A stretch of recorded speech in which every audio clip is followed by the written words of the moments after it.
आज जो है क्वेश्चंस के ऊपर बेस हम लोग इलेक्ट्रोकेमिकल सेल जो हमारा हुआ है टॉपिक, बराबर। तो इलेक्ट्रोकेमिकल सेल के बेस पे हम लोग आज के एमटीजी के क्वेश्चन सॉल्व करने वाले हैं, बराबर। आप लोग को हर एक क्वेश्चन जो होगा इस जगह पे दिखाई देगा और उस क्वेश्चन का सोल्यूशन आप लोग को नीचे साइड पे मिलेगा, ठीक। तो हमारा पैटर्न यहाँ पे आपको क्वेश्चन दिखेगा और यहाँ पे हम लोग सॉल्व करेंगे, ठीक है। तो आप लोग एमटीजी जो है आपको उसकी पीडीएफ मिल गई होगी क्वेश्चंस की, ठीक है। और नहीं भी मिली होगी, जो भी मैं क्वेश्चन यहाँ करा रहा हूँ वो स्क्रीनशॉट यहाँ पे आप लोग को दिखाई देगा, ठीक है, स्क्रीन के ऊपर। तो सबसे पहला जो है वो क्वेश्चन नंबर है 1। तो क्वेश्चन नंबर 1 जो है हमारा, इस क्वेश्चन नंबर 1 के अंदर क्या इंडिकेट किया हुआ है कि what is the decreasing order of given metal, what is the decreasing order of given metal in which they displace each other from the solution of their salt, in which they displace each other from the solution of their salt। Sentence का जो meaning है वो हम लोग को क्या बोल रहा है कि भाई जो रिएक्शन होगी वो डिस्प्लेसमेंट रिएक्शन होनी चाहिए। वो कौन सी होनी चाहिए हमारी? डिस्प्लेसमेंट रिएक्शन होनी चाहिए। मतलब एक मेटल दूसरे मेटल को डिस्प्लेस करेगा सॉल्ट सॉल्यूशन से, ऐसा ये क्वेश्चन का बोलना है। तो आप लोग को यहाँ पे जो ऑप्शंस दिखाई दे रहे हैं इसके अंदर, तो ये जो ऑप्शंस है इनमें से आप लोग को चूज करना है कि कौन से मेटल डिस्प्लेसमेंट रिएक्शन में पार्ट करते हैं। तो यहाँ पे आप लोग को मैं एक छोटा सा ट्रिक दे देता हूं। ट्रिक क्या है भाई कि यहाँ पे मोर रिएक्टिव मेटल डिस्प्लेस, क्या आएगा यहाँ पे word? Displace less reactive metal. अब जो भी सॉल्ट सॉल्यूशन रहेगा आप लोग का, उसमें से क्या होगा कि भाई मोर रिएक्टिव मेटल जो है वो लेस रिएक्टिव मेटल को क्या करेंगे? डिस्प्लेस करेंगे। जैसा मैं एग्जांपल देता हूं आप लोग को, जिंक है और ये कॉपर सल्फेट है। अभी जिंक जो है वो एक मोर रिएक्टिव मेटल है और कॉपर जो है वो एक लेस रिएक्टिव मेटल है। तो जिंक क्या करेगा? कॉपर को डिस्प्लेस करेगा और यहाँ पे कन्वर्ट कर देगा ZnSO4 और यहाँ पे बना देगा C। तो इस तरीके की जो डिस्प्लेसमेंट रिएक्शंस है, तो आप लोग को पूछा है कि भाई कौन से इसमें जो आप लोग को ऑप्शंस दिए हुए हैं इनमें से कौन से मेटल ज्यादा रिएक्टिव और कौन से मेटल लेस रिएक्टिव है। तो आप अगर इसको देखोगे तो यहाँ पे इसको देखना कैसे है बेटा कि भाई जो मोर रिएक्टिव मेटल्स होंगे ना, वो इलेक्ट्रोकेमिकल सीरीज में, आपको जो इलेक्ट्रोकेमिकल सीरीज बताया मैंने उसके अंदर मोर रिएक्टिव मेटल कहाँ होते हैं? टॉप के साइड में, और जो लेस रिएक्टिव मेटल होते हैं वो कहाँ होते हैं? बॉटम के साइड में। मतलब हाइड्रोजन आपका बीच में रहेगा, हाइड्रोजन के ऊपर सारे एक्टिव मेटल मतलब रिएक्टिव मेटल चलेंगे और हाइड्रोजन के नीचे वाले लेस रिएक्टिव मेटल। तो यहाँ पे जिंक जो है वो हाइड्रोजन के ऊपर है और कॉपर क्या है? हाइड्रोजन के नीचे है, इसीलिए ये इसको डिस्प्लेस कर सकता है। अब आप ऑप्शन देखो इसमें, तो इनमें से जो ऑप्शंस है वो कौन सा आप लोग को दिखाई दे रहा है कि भाई जो सबसे ज्यादा रिएक्टिव है? तो यहाँ पे आप देखो मैग्नीशियम, सी ऑप्शन देखो आप। सी ऑप्शन में क्या दिया हुआ है? Magnesium, aluminium, zinc, iron, copper. ये बेटा रिएक्टिविटी सीरीज का क्या है? सीक्वेंस है। सबसे पहले कौन आएगा यहाँ पे? मैग्नीशियम। सबसे पहले आएगा मैग्नीशियम, क्योंकि वो सोडियम और पोटेशियम के बाद में आता है। तो magnesium is a more reactive than aluminium and aluminium is a more reactive than zinc and zinc is a more reactive than iron and than copper. तो आप यहाँ पे देखो ये वाला सीक्वेंस, इस सीक्वेंस के हिसाब से हमारा जो ऑप्शन होगा वो कौन सा रहेगा बेटा? सी रहेगा। क्यों? क्योंकि ये जो सी ऑप्शन है हमारा, ये सी ऑप्शन क्या कर रहा है? इस सेंटेंस को फॉलो कर रहा है कि भाई more reactive metal displace the less reactive metal. तो सबसे ज्यादा मोर रिएक्टिव कौन है? मैग्नीशियम, उसके बाद में एल्यूमिनियम जो उससे कम है, और एल्यूमिनियम से कम कौन? जिंक, उससे कम आयरन वाला, और उससे आखिरी में कम कौन है? कॉपर वाला। ये चीज अगर आपको याद नहीं होती है तो इसके लिए एक और ट्रिक मैं बता देता हूं। जैसे ऊपर है पोटेशियम, सोडियम, फिर calcium, magnesium, aluminium, zinc, iron, nickel, 3 lead, और फिर आएगा हमारा हाइड्रोजन। तो हाइड्रोजन के ऊपर वाले ये सारे क्या है? रिएक्टिव मेटल बढ़ते जाएंगे, ठीक। अब हाइड्रोजन के नीचे वाले कौन कौन है? तो भाई कॉपर है, मर्क्यूरी है, सिल्वर है, गोल्ड है, प्लैटिनम है। तो ये हाइड्रोजन के नीचे वाले सारे लेस रिएक्टिव। तो मैं यहाँ पे वर्ड यूज कर रहा हूँ लेस रिएक्टिव और यहाँ पे वर्ड यूज करूंगा मोर रिएक्टिव।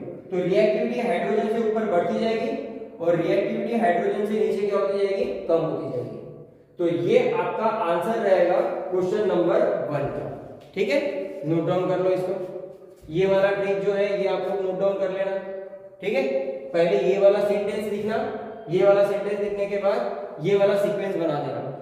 ठीक, उसके बाद में फिर एक छोटा एग्जांपल वो मैंने ऐसे दिया है समझाने के लिए, पर हमारा ऑप्शन जो है एमसीक्यू के हिसाब से वो कौन सा रहेगा बेटा? सी रहेगा।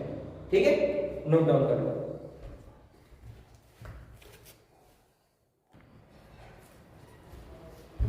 अब आ जाते हैं क्वेश्चन नंबर 2 पे।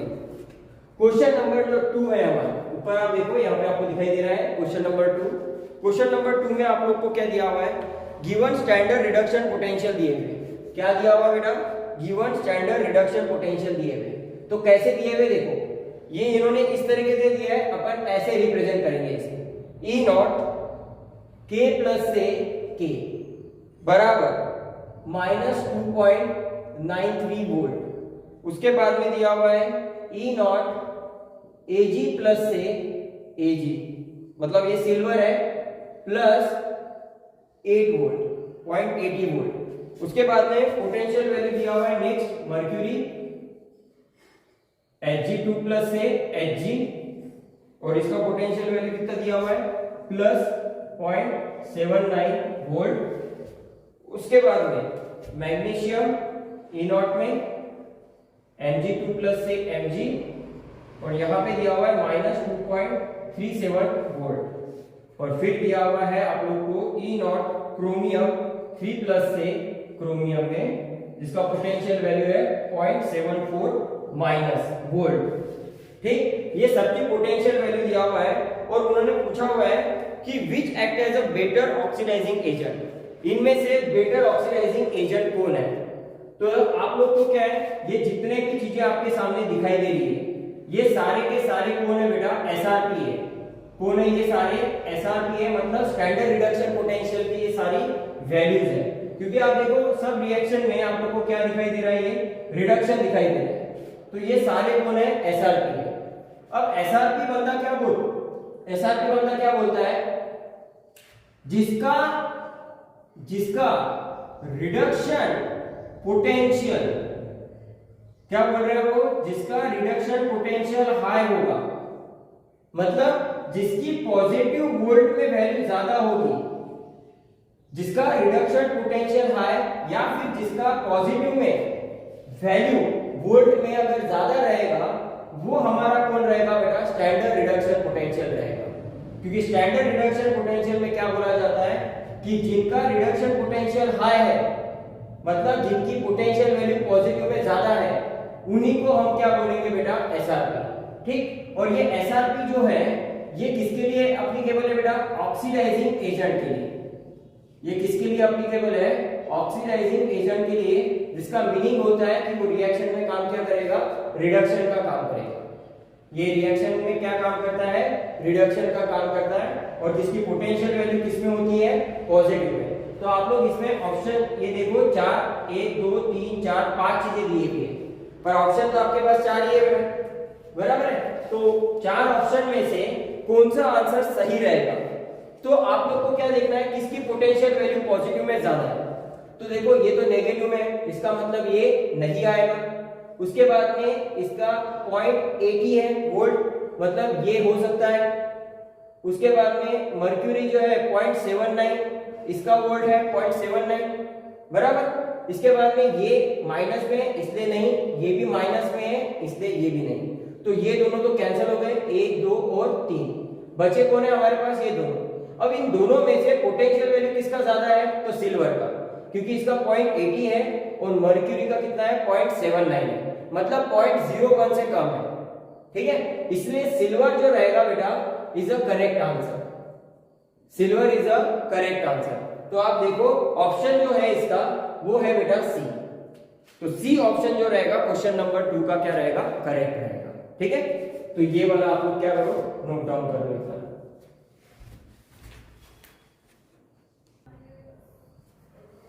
अब आ जाते हैं बेटा क्वेश्चन नंबर हमारे नेक्स्ट पे, जिसका क्वेश्चन नंबर है 4। क्वेश्चन नंबर 4 देखो आप यहाँ पे आपको दिखाई दे रहा है। तो क्वेश्चन नंबर 4 में आपको क्या चीज महसूस हो रही है, क्या चीज बोला हुआ है उसने कि भाई the standard reduction potential at 298 kelvin for the following half cell reaction are given. मतलब आप लोग को स्टैंडर्ड रिडक्शन पोटेंशियल वैल्यू दिए हुए है, नीचे हाफ सेल की रिएक्शन आप लोग को गिवन है, और हाफ सेल रिएक्शन के आगे आप लोग को पोटेंशियल वैल्यू दिख रही है उस रिएक्शन की। उन्होंने पूछा हुआ है कि भाई ये जो रिएक्शन ऊपर आप लोग को दिखाई दे रही है, इनमें से स्ट्रॉन्गेस्ट रिड्यूसिंग एजेंट कौन है, इनमें से स्ट्रॉन्गेस्ट रिड्यूसिंग एजेंट कौन है वो आप लोग को पता करना है। तो क्वेश्चन को कैसे सॉल्व करेंगे, वापस से ट्रिक, इसके अंदर क्या आएगा, सिंपल ट्रिक रहेगी कि भाई स्ट्रॉन्गेस्ट रिड्यूसिंग एजेंट कैसे पकड़ना। तो आप लोग इलेक्ट्रोकेमिकल सीरीज को अगर देखोगे तो इलेक्ट्रोकेमिकल सीरीज के हिसाब से जिसका ई नॉट मतलब कोड एसओपी, जिसका एसओपी ज्यादा है, मतलब स्टैंडर्ड ऑक्सीडेशन पोटेंशियल जिसका ज्यादा है, वो क्या कहलाते हैं बेटा, स्ट्रॉन्ग रिड्यूसिंग एजेंट कहलाते हैं। वो क्या कहलाते हैं, स्ट्रॉन्ग रिड्यूसिंग एजेंट कहलाते हैं, जिनका एसओपी सबसे ज्यादा हो। स्टैंडर्ड ऑक्सीडेशन पोटेंशियल, क्या नाम है उसका, स्टैंडर्ड ऑक्सीडेशन पोटेंशियल जिसका ज्यादा हो वो क्या कहलाएंगे, सबसे ज्यादा स्ट्रॉन्गेस्ट रिड्यूसिंग एजेंट। अब अगर वो स्ट्रॉन्गेस्ट रिड्यूसिंग एजेंट कहलाते हैं तो उनका जो ई नॉट सेल है, उनकी जो पोटेंशियल वैल्यू है स्टैंडर्ड कंडीशन पे, ठीक, वो क्या रहेगी बेटा, नेगेटिव वोल्ट में रहेगी। किसमें रहेगी आप लोग की, नेगेटिव वोल्ट में रहेगी। तो जिनका स्ट्रॉन्गेस्ट रिड्यूसिंग एजेंट है उनकी पोटेंशियल वैल्यू हमेशा किसमें रहेगी, नेगेटिव में। ठीक है, तो आप इसके अंदर अगर देखोगे तो यहां पे आप लोग को देखो कि ऑप्शन के अंदर 4 दिए हुए हैं, जिंक, क्रोमियम, हाइड्रोजन, आयरन, 4 चीजें दिए हुए हैं, इनमें से स्ट्रॉन्गेस्ट रिड्यूसिंग एजेंट देखना है। तो कौन दिखाई दे रहा है बेटा यहाँ पे आप लोग को, मुझे यहाँ पे सबसे ज्यादा नेगेटिव पोटेंशियल वैल्यू दिख रही है जिंक की। आप देखोगे तो जिंक की जो पोटेंशियल वैल्यू है वो सबसे हाईएस्ट है, कितनी बेटा, ई नॉट बराबर -0.762 वोल्ट। तो ये सबसे हाईएस्ट नेगेटिव पोटेंशियल वैल्यू है जिंक की। इसलिए हमारा जो आंसर रहेगा इन ट्रिक के हिसाब से वो क्या रहेगा बेटा, जिंक। तो zinc is the right answer. ठीक है, तो ये हो गया हमारा क्वेश्चन नंबर 4। नोट डाउन करते हो इसको। अब आ जाते हैं हमारे नेक्स्ट क्वेश्चंस के ऊपर। ठीक है, तो नेक्स्ट क्वेश्चन है हमारा क्वेश्चन नंबर 6। तो क्वेश्चन नंबर 6 आप देखोगे ऊपर के साइड में आपको दिखाई दे रहा है यहाँ पे। क्वेश्चन नंबर 6 में पूछा हुआ है the right the sequence correct order of increasing oxidising ability. आप लोग को इंक्रीजिंग ऑर्डर में ऑक्सीडाइजिंग एबिलिटी क्या करनी है, अरेंज करनी है। तो जो ऑप्शन दिए हुए उसके हिसाब से आप लोग को पकड़ना है कि कौन सा सही रहेगा, करेक्ट आंसर कौन सा रहेगा ऑक्सीडाइजिंग एबिलिटी के हिसाब से। तो इस क्वेश्चन को कैसे सॉल्व करेंगे, वही पैटर्न। इस क्वेश्चन को सॉल्व करने के लिए हमारा वही सिंपल पैटर्न है बेटा, और वो कौन सा है कि भाई क्वेश्चंस के अंदर आप लोग को ऑक्सीडाइजिंग एबिलिटी दिए हुए है। तो ऑक्सीडाइजिंग एबिलिटी का मतलब क्या है, ऑक्सीडाइजिंग एबिलिटी, तो ऑक्सीडाइजिंग एबिलिटी का मतलब क्या होता है, जिनका हाई हो रिडक्शन पोटेंशियल, जिनका हाई क्या होना चाहिए, रिडक्शन पोटेंशियल हाई होगा। अब ये कहां से पता चलेगा, तो इलेक्ट्रोकेमिकल सीरीज। इलेक्ट्रोकेमिकल सीरीज में आप लोग को रिडक्शन पोटेंशियल वैल्यू सबके दिए हुए हैं। तो यहाँ पे जिसका रिडक्शन पोटेंशियल वैल्यू हाई होगा वो कौन कहलाएंगे, हाई ऑक्सीडाइजिंग एबिलिटी वाले कहलाएंगे। और उनकी जो पोटेंशियल वैल्यू है वो किसमें होगी बेटा, पॉजिटिव में होगी, पॉजिटिव वोल्ट में। किसमें रहेगी बेटा, ये पॉजिटिव वोल्ट में रहेगी। ठीक है, तो आप अगर देखोगे तो आप लोग को सीक्वेंस किस तरीके से अरेंज करना है कि जिसकी पॉजिटिव वैल्यू ज्यादा या फिर जिसकी नेगेटिव वैल्यू कम, वही हमारा क्या कहलाएगा, हाई रिडक्शन पोटेंशियल। क्या बोला मैंने अभी, जिसकी पॉजिटिव वैल्यू ज्यादा पोटेंशियल की या फिर जिसकी नेगेटिव वैल्यू कम होगी वो सबसे ज्यादा क्या कहलाएगा, रिडक्शन पोटेंशियल कहलाएगा, हाई रिडक्शन पोटेंशियल कहलाएगा। ठीक है, तो हाई रिडक्शन पोटेंशियल अगर कहला रहा है तो हमारा जो ऑप्शन है बेटा, according to the electrochemical series, electrochemical series को देखते हुए हमारा जो राइट ऑप्शन है वो रहेगा ऑप्शन नंबर बी। तो ऑप्शन नंबर बी के अंदर हमारा जो सीक्वेंस है बेटा, Al3 plus Cr3 plus nickel 2 plus and lead 2 plus, तो ये आपके ऑप्शन नंबर कौन सा है बेटा, बी। ऑप्शन नंबर कौन सा दिया इन्होंने, option number B is a correct answer according to the this parameter. इन पैरामीटर के हिसाब से हाई रिडक्शन पोटेंशियल जिसका होगा वो क्या कहलाएंगे, ऑक्सीडाइजिंग एबिलिटी में ज्यादा कहलाएंगे। तो हमारा जो ऑक्सीडाइजिंग एबिलिटी है वो इस डायरेक्शन में क्या है, बढ़ रहा है। क्यों बढ़ रहा है जानते हो, क्योंकि लेड की नेगेटिव वैल्यू सबसे कम है, उससे ज्यादा है इसकी, उससे ज्यादा है इसकी और उससे ज्यादा है इसकी। तो इसलिए यहाँ पे लेड की अगर नेगेटिव वैल्यू की बात करें तो लेड की नेगेटिव वैल्यू मैंने जो है एक साइड में नोट डाउन की है, -0.13 वोल्ट। इसकी पोटेंशियल वैल्यू जो है वो है -13 वोल्ट है। ठीक है, नेगेटिव में है ये, सबसे कम है। और हाई नेगेटिव वैल्यू देखो बेटा किसकी है, एल्यूमिनियम की, जिसका वैल्यू कितना दिख रहा है यहाँ पे 25। ठीक है, तो यहाँ पे अगर आप देखेंगे सबसे ज्यादा नेगेटिव वैल्यू जो है एल्यूमिनियम का वो कितना है, 1.66 वोल्ट, 1.66 वोल्ट। ठीक है, तो ये है -0.3 वोल्ट और ये कौन है आपका -1.66 वोल्ट। तो ये देखो सबसे ज्यादा नेगेटिव वाला है और सबसे कम नेगेटिव वाला कौन है हमारा, लेड। इसलिए ऑक्सीडाइजिंग एबिलिटी जो होगी वो हाई नेगेटिव से लो नेगेटिव की तरफ क्या होगी, बढ़ेगी। तो हमारा ऑप्शन जो रहेगा वो ऑप्शन इसके लिए क्या रहेगा, correct answer B. Note down कर लो इसको।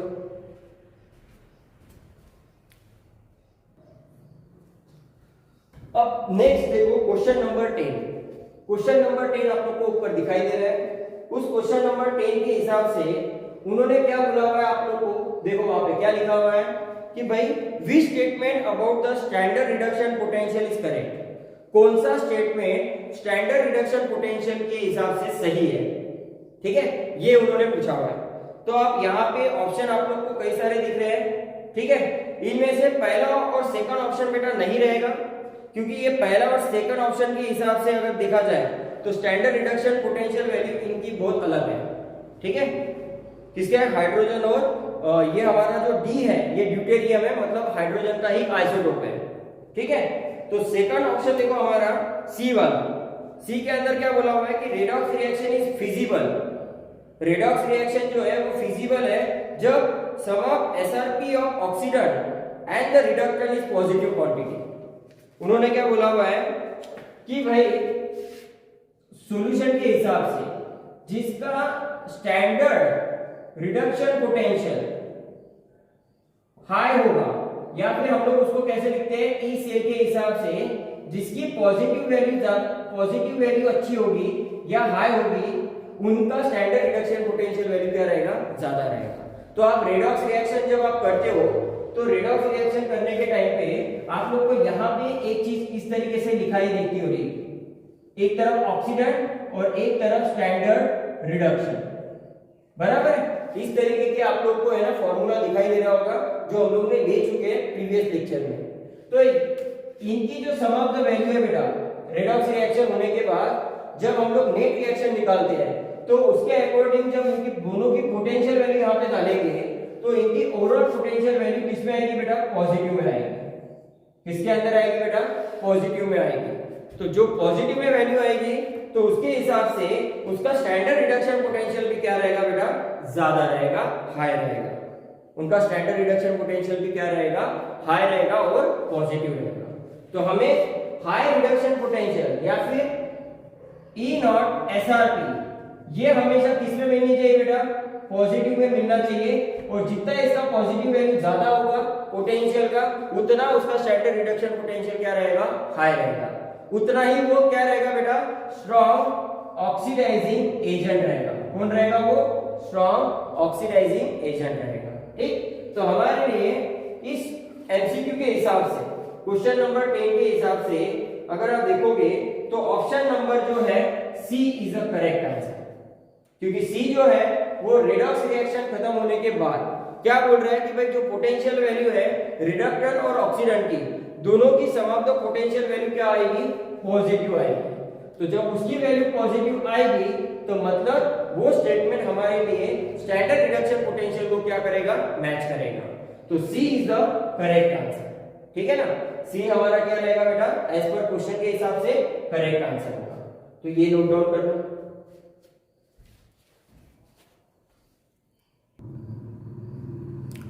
अब देखो बेटा क्वेश्चन नंबर जो है, अगर नेक्स्ट क्वेश्चन पे जाते हैं तो क्वेश्चन नंबर 16 देखो आप, यहाँ पे क्वेश्चन नंबर 16 आप लोग को दिखाई दे रहा होगा।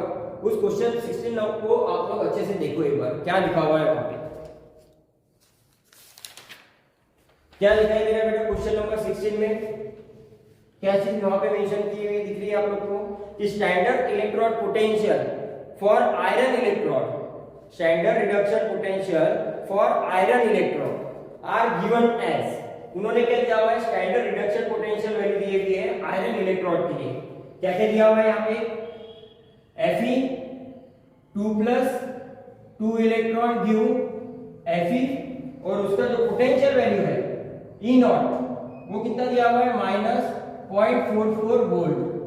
उसके बाद में दिया हुआ है Fe 3+ गिव इलेक्ट्रॉन Fe 2+, और इसका जो पोटेंशियल वैल्यू है वो कितना मिल रहा है आप लोग को, प्लस में 0.77 वोल्ट, बराबर है 0.77 वोल्ट। अब उन्होंने क्या बोला हुआ है बेटा कि भाई जो Fe2+, देखो Fe2+, Fe3+ एंड Fe दोनों को ब्लॉक, ये तीनों ब्लॉक को क्या किया हुआ है, तीनों ब्लॉक को उन्होंने क्या रखा हुआ है, आर केप्ट टुगेदर, इन तीनों ब्लॉक को उन्होंने एक साथ में रख दिया। तो उन्होंने बोला हुआ है देन, उन्होंने क्वेश्चन अराइज किया है अगर मैं तीनों को एक साथ रखूंगा तो क्या होगा, देन। तो ऑप्शन देखो आप, चार ऑप्शन आप लोग को सामने दिखाई दे रहे हैं। तो ये चार ऑप्शन में से उन्होंने बोला हुआ है कि कौन सा रिडक्शन पोटेंशियल जो होगा वो रिड्यूस होगा या फिर किसका कॉन्सेंट्रेशन जो है वो डिक्रीज होगा। तो यहाँ पे आप लोग कॉन्सेंट्रेशन की बात करेंगे क्योंकि सारे पैरामीटर किस पे दिए हुए, कॉन्सेंट्रेशन के फॉर्म में दिए हुए, मतलब स्क्वायर ब्रैकेट के टर्म में दिए हुए आप लोग को ऑप्शंस। तो जिसका कॉन्सेंट्रेशन डिक्रीज होगा बेटा, जिसका कॉन्सेंट्रेशन यहाँ पे डिक्रीज होगा वो हम लोग को पता करना है, ठीक है। डिक्रीज होगा, इंक्रीज होगा, रिमेन अनचेंज रहेगा, मुझे कुछ भी नहीं पता है। मुझे पता करना है किसके हिसाब से, इस क्वेश्चन के हिसाब से कि भाई अगर मैं तीनों को साथ में रखता हूं तो किसका कॉन्सेंट्रेशन यहाँ पे बढ़ेगा, कम होगा या सिर्फ रिमेन सेम रहेगा। इन तीनों में से किसका ऑप्शन जो है वो आप लोग को मैच करना है इसके अंदर कि भाई किसका इंक्रीज होगा, किसका डिक्रीज होगा, किसका रिमेन सेम रहेगा। तो ऑप्शन करेक्ट आप लोग को पता करना है, ठीक है। आप लोग एक बार क्वेश्चन को देखो, उसके बाद में हम लोग क्या करते हैं, इसको सॉल्व करते हैं। तो अभी देखो यहाँ पे इस क्वेश्चन को कैसे सॉल्व करना है। सबसे पहले स्टैंडर्ड रिडक्शन पोटेंशियल के फॉर्म में बोला हुआ है, तो स्टैंडर्ड रिडक्शन पोटेंशियल के फॉर्म में अगर बोला हुआ है बेटा, तो यहाँ पे मेन चीज क्या हो रही है कि आप ये वाली रिएक्शन देखो और ये वाली रिएक्शन देखो। ये Fe2+ इस साइड में है और Fe2+ किस साइड में बेटा, ये साइड में। तो अभी मैं क्या कर दूंगा, ऊपर वाली रिएक्शन को रिवर्स कर देना। तो ये वाली रिएक्शन को आप देखो, यहाँ पे मैंने इसको रिवर्स किया और यहाँ पे इसको कन्वर्ट कर दिया Fe2+ एंड 2 इलेक्ट्रॉन। अब क्वेश्चन ऐसा अराइज हो रहा है कि भाई मैंने रिवर्स किया क्यों, क्योंकि बेटा इसका जो E0 है, E0 जो SRP है वो सबसे कम है। इसका जो E0 SRP है, स्टैंडर्ड रिडक्शन पोटेंशियल वैल्यू, वो बहुत कम है इसके कंपैरिजन में। इसलिए ये वाला जो होगा ये कौन से लोकेशन पे कंसीडर होगा बेटा, एनोड पे। इसलिए एनोड के लोकेशन पे मैंने इसको रखा हुआ है। तो एनोड के लोकेशन पे अगर मैं रखूंगा तो एनोड पे क्या होता है बेटा, ऑक्सीडेशन। यहाँ पे ये क्या दिखा रहा है, रिडक्शन। तो इसलिए मैंने इसको कन्वर्ट किया किसमें, ऑक्सीडेशन के फॉर्म में। तो देखो ये ऑक्सीडेशन का पार्ट बन गया, मतलब किसका पार्ट बन गया, एनोड का, बराबर। अब इसकी एसआरपी वैल्यू इसके कंपैरिजन में ज्यादा है, तो इस रिएक्शन को हम लोग क्या रखेंगे, एज इट इज रखेंगे। तो ये आप लोग को क्या देगा, Fe2+, बराबर। अब अब यहाँ पे आप लोग को क्या लिखनी है, जो हम लोग कंबाइन कर रहे हैं ना, दोनों तीनों को एक साथ रख रहे हैं, तो तीनों को एक साथ रखने के बाद कौन से कॉन्सेंट्रेशन के ऊपर, पैरामीटर के ऊपर असर पड़ रहा है, वो चीज हम लोग को पता करनी है। तो यहाँ पे अगर आप देखोगे तो यहाँ 2 इलेक्ट्रॉन है और यहाँ पे एक ही इलेक्ट्रॉन है, तो मैं क्या करूंगा, इसको पूरे को 2 से मल्टीप्लाई करूंगा। तो जैसे ही 2 से मल्टीप्लाई मैं पूरे को करता हूं तो यहाँ पे भी क्या आ जाएगा बेटा, 2 आ जाएगा, यहाँ पे कितना आ जाएगा, 2 आ जाएगा, और यहाँ पे भी कितना आ जाएगा, 2 आ जाएगा, बराबर। अभी इस 2 को मैंने हटा दिया।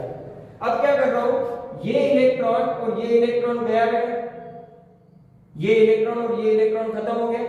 अब यहाँ पे आप लोग देखो Fe2+ और नीचे भी कितना है, 2Fe2+ है। तो यहाँ पे देखो आप आयरन 2Fe3+ मिलके आप लोग को क्या दे रहा है, 3Fe2 दे रहा है, 3Fe2+ क्या दे रहा है आप लोग को, फॉर्म कर रहा है। मतलब क्या है, इन दोनों को कंबाइन करने के बाद क्या हो रहा है कि ये वाला पैरामीटर यहाँ पे क्या हो रहा है, बन के तैयार हो रहा है, मतलब इसका कॉन्सेंट्रेशन यहाँ पे इंक्रीज हो रहा है, बराबर है, प्रोडक्ट साइड में। तो यहाँ पे कॉन्सेंट्रेशन सबसे ज्यादा किसका कम हो रहा है, तो आप इसको रेशियो के फॉर्म में देखो, इसका मोल कितना है बेटा, 1 है, तो 1 मोल खत्म होके इतने Fe2+ आयन कंबाइन बन रहे हैं। तो यहाँ पे क्या हो रहा है, 2 मोल खत्म होके इतने Fe2+ आयन बन रहे हैं। तो इसका मतलब क्या है, एज पर रेशियो देखेंगे तो Fe3+ आयन जो है इसका कॉन्सेंट्रेशन क्या हो रहा है, डिक्रीज हो रहा है। मतलब यहाँ पे 2 Fe3+ आयन चाहिए थे तब जाके इतना हम लोग को मिल रहा था, और यहाँ पे ये एक ही Fe से क्या मिल रहा है हम लोग को, Fe2+ मिल रहा है। मतलब यहाँ पे क्वांटिटी जो है वो एज पर सही है, पर इसके हिसाब से कैसा हो रहा है कि यहाँ पे आप लोग इतना लेने के बाद आप लोग को क्या मिल रहा है, सिर्फ 3Fe2+ ही मिल रहा है। इसका मतलब यहाँ पे ये वाला जो पैरामीटर है इसका कॉन्सेंट्रेशन यहाँ पे क्या हो रहा है, धीरे धीरे डिक्रीज हो रहा है, ठीक है। तो इसका कॉन्सेंट्रेशन डिक्रीज होके किसका कॉन्सेंट्रेशन बढ़ा रहा है, 3Fe2+ का।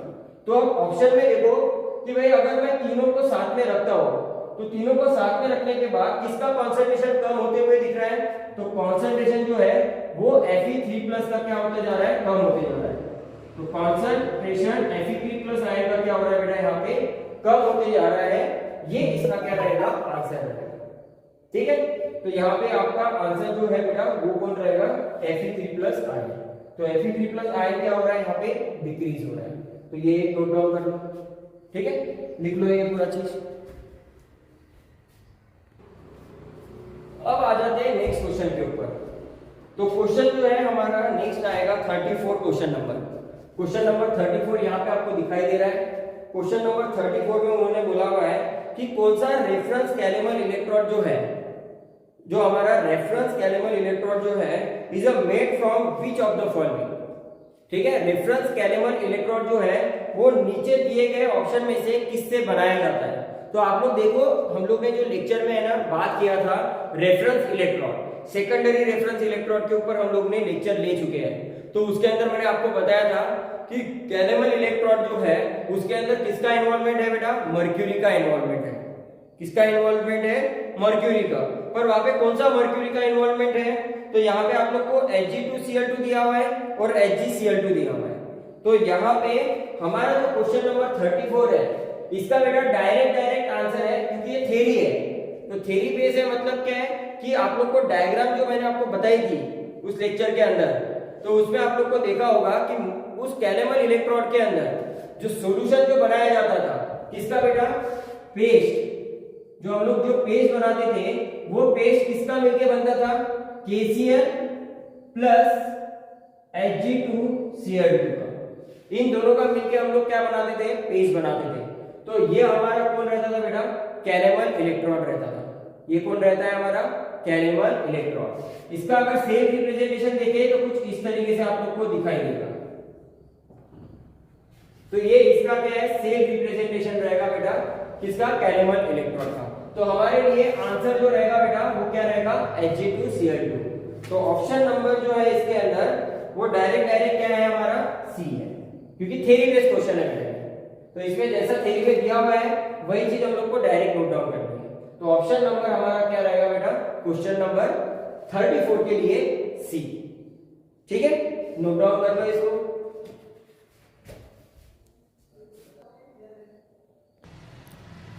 अब आ जाते हैं बेटा हमारे नेक्स्ट क्वेश्चन के ऊपर। नेक्स्ट क्वेश्चन है बेटा क्वेश्चन नंबर आप देखो 43। क्वेश्चन नंबर 43 देखो यहाँ पे आपको दिखाई दे रहा है। तो क्वेश्चन नंबर 43 में आप लोग को क्या बोल रहे हो कि भाई the cell reaction of the galvanic cell. आप लोग को गैल्वेनिक सेल की रिएक्शन दिखाई दे रही है बेटा यहाँ पे, कॉपर से कॉपर 2+, फिर ये सॉल्ट रिच, उसके बाद में Hg 2+ से Hg, बराबर है। इस तरीके का आप लोग को दिख रहा होगा क्वेश्चन। तो उन्होंने बोला हुआ है कि जो रिएक्शन है इसका आप लोग को क्या करना है, सेल रिप्रेजेंटेशन बनाना है एनोड और कैथोड के हिसाब से, ठीक है। तो इसको हम लोग कैसे बनाएंगे बेटा, ये वाला पार्ट रहेगा हमारा एनोड और ये वाला पार्ट क्या रहेगा हमारा कैथोड, ठीक है। तो ये हमारा एनोड और ये क्या रहेगा हमारा कैथोड। तो यहाँ पे अगर रिएक्शन देखेंगे बेटा तो ये कॉपर पहला रहेगा, फिर आएगा मर्क्यूरी 2+, क्योंकि देखो ये मर्क्यूरी 2+ से मर्क्यूरी में कन्वर्ट हो रहा है और ये Cu से Cu2+ में। तो कॉपर यहाँ पे Hg2+, यहाँ पे बन जाएगा Cu2+ और ये आ जाएगा Hg। तो ये हमारा क्या रहेगा बेटा, करेक्ट सीक्वेंस रहेगा एज पर इलेक्ट्रोकेमिकल सीरीज के हिसाब से। इस सेल रिप्रेजेंटेशन के हिसाब से हमारा जो रिएक्शन रहेगा कुछ इस तरीके से रहेगा। तो हमारा ऑप्शन जो है वो यहाँ पे कौन सा है बेटा, डी ऑप्शन। तो D option is the correct answer. तो क्वेश्चन नंबर हमारा कौन सा बेटा, 43 का आंसर ये रहेगा। नोट डाउन कर लो इसे। अब आ जाते हैं क्वेश्चन नंबर 44 पे। तो क्वेश्चन नंबर देखो बेटा 44। क्वेश्चन नंबर 44 आप लोग को यहाँ दिखाई दे रहा है। क्या मेंशन किया हुआ है बेटा, determine the standard reduction potential for half cell reaction. आप लोग को क्या करना है, डिटरमाइन करना है हाफ सेल रिएक्शन का पोटेंशियल वैल्यू, ठीक है। Standard reduction potential for half cell reaction. इस रिएक्शन के लिए आप लोग को पोटेंशियल वैल्यू निकालनी है, मतलब इसका क्या निकालना है, आप लोग को SRP की वैल्यू पता करनी है क्या होगी, स्टैंडर्ड रिडक्शन पोटेंशियल। तो कैसे पता करेंगे, तो नीचे आप देखो रिएक्शन आप लोग को गिवन है। तो रिएक्शन क्या गिवन है आप लोग को, यहाँ पे प्लेटिनम 2+ 2Cl- से क्या दे रहा है हम लोग को, प्लेटिनम Cl2, प्लेटिनम और Cl2 ये दे रहा है हम लोग को।